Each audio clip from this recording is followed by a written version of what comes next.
जिस प्रकार नर्मदा नदी का हर पत्थर भगवान शिव का ही रूप होता है, जिसे नर्मदेश्वर बोलते हैं, उसी प्रकार गंडकी नदी का हर पत्थर शालिग्राम होता है।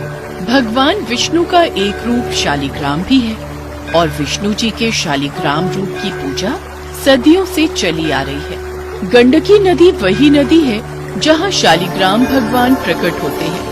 भगवान शालिग्राम दुनिया में यदि कहीं मिलते हैं तो केवल गंडकी नदी के तट पर मिलते हैं। पर भगवान शालिग्राम गंडकी नदी में ही क्यों रहते हैं, इसी विषय से जुड़ी है भगवान शालिग्राम और वैश्य की ये कहानी।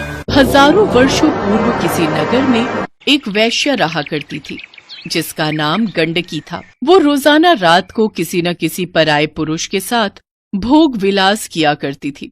ये उसका पेशा था। एक दिन उस गांव में एक महात्मा जी आए। उन्होंने सभी गांव वालों का अपने उपदेशों से कल्याण किया। जब वैश्या ने उन महात्मा की कीर्ति सुनी तो एक दिन वो भी उन महात्मा के दर्शनों के लिए गई और उनसे प्रार्थना की, महाराज आप तो संत हैं, साधु हैं, सबका कल्याण करते हैं, सबको पावन करते हैं, मुझ वैश्या का भी कल्याण कर दीजिए। बेटी, मैं तेरा कल्याण कर दूंगा, पर उसके लिए तुझे वैश्य वृत्ति छोड़नी पड़ेगी।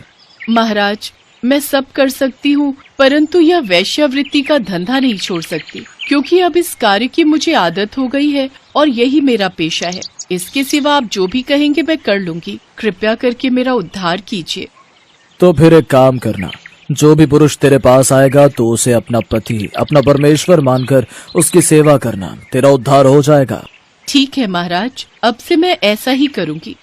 अब सूर्यास्त होने के बाद जो भी पुरुष गंडकी के पास आता, उसे वो अपना पति मानकर उसकी सेवा करती, सत्कार करती और अपना पत्नी धर्म निभाती। उस पुरुष को अपना परमेश्वर मानती, क्योंकि उसने महात्मा जी के वचनों पर विश्वास किया था। अब जब विश्वास किया था तो विश्वास पर तो सब कुछ टिका है। गंडकी के द्वारा किए सभी कार्य भगवान विष्णु देख रहे थे। उन्होंने वैश्या की परीक्षा लेने के बारे में सोचा और वे उसके घर एक साधारण मनुष्य का रूप लेकर पहुंच गए। गंडकी ने उनका भी सत्कार किया, उन्हें अपना पति मानकर पूरे मन से सेवा की।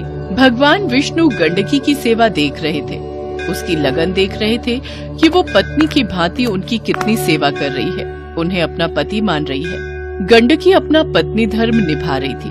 अब भगवान विष्णु ने लीला रची। वे अपना सिर पकड़कर बैठ गए और गंडकी घबरा गई। क्या हुआ स्वामी, आपको अचानक क्या हो गया? आपकी तबीयत तो ठीक है ना? पता नहीं, सिर दर्द से फटा जा रहा है, बहुत भयंकर पीड़ा हो रही है। मैं अभी वैद्य जी को बुला कर लाती हूँ। नहीं नहीं, तुम मुझे छोड़कर कहीं मत जाओ, मैं तुम्हारे बिना नहीं रह सकता, तुम मेरे पास ही रहो। गंडकी घबरा गई। इतनी देर में भगवान ने लीला करते हुए मरने का नाटक किया। गंडकी रोने लगी। उसने सोचा कि यह तो मेरे पति थे, ये इस दुनिया को छोड़ चुके हैं, इनके प्राण निकल चुके हैं, तो मुझे भी इनके साथ सती होना है। गांव वालों को खबर मिली कि वैश्या के घर में कोई पुरुष मर गया है, तो गांव वालों ने अर्थी तैयार की, भगवान को ले जाने लगे। अब गंडकी ने भी 16 श्रृंगार किए और पति की अर्थी के पीछे पीछे चल पड़ी। अरे गंडकी, तू हमारे साथ कहाँ जा रही है? चल वापस जा। नहीं नहीं, मैं भी इनके साथ जाऊंगी। यह मेरे पति हैं, इसीलिए पत्नी धर्म निभाते हुए मैं इनके साथ सती होना चाहती हूँ। कैसी पागल है तू? भला वैश्य का भी कोई पति होता है? अरे पागलों जैसी बातें मत कर।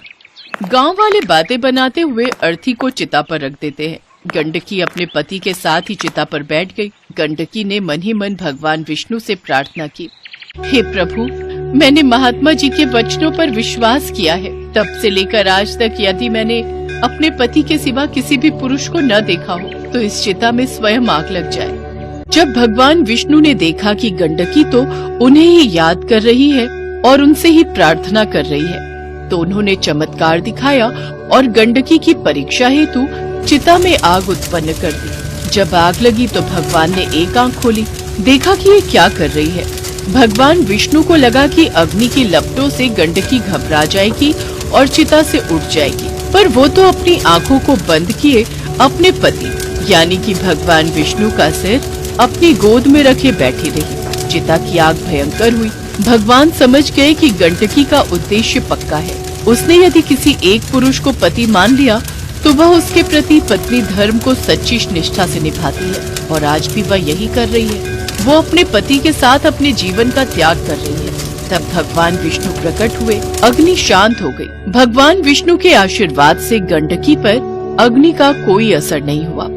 आंखें खोलो गंडकी, मैं तुम्हारी भक्ति से प्रसन्न हूँ। मैं तुम्हारी परीक्षा ले रहा था, तुम मेरी परीक्षा में सफल रही हो। बोलो तुम्हें क्या चाहिए। प्रभु, आपके दर्शन करके मेरा जीवन सफल हो गया। प्रभु, मैंने आपको अपना पति परमेश्वर माना है। मेरी आपसे यही विनती है कि जिस तरह से चिता पर मैंने आपके सिर को अपनी गोद में रखा हुआ था, उससे मुझे सुख की अनुभूति हुई। अतः मैं चाहती हूँ कि आप सदा ही मेरी गोद में रहें। मेरा उद्धार करें प्रभु। गंडकी, जैसा तुम चाहती हो वैसा ही होगा। तुम गंडकी नदी में परिवर्तित हो जाओ तथा तुम्हारे जल में मैं शालिग्राम पत्थर के रूप में निवास करूंगा।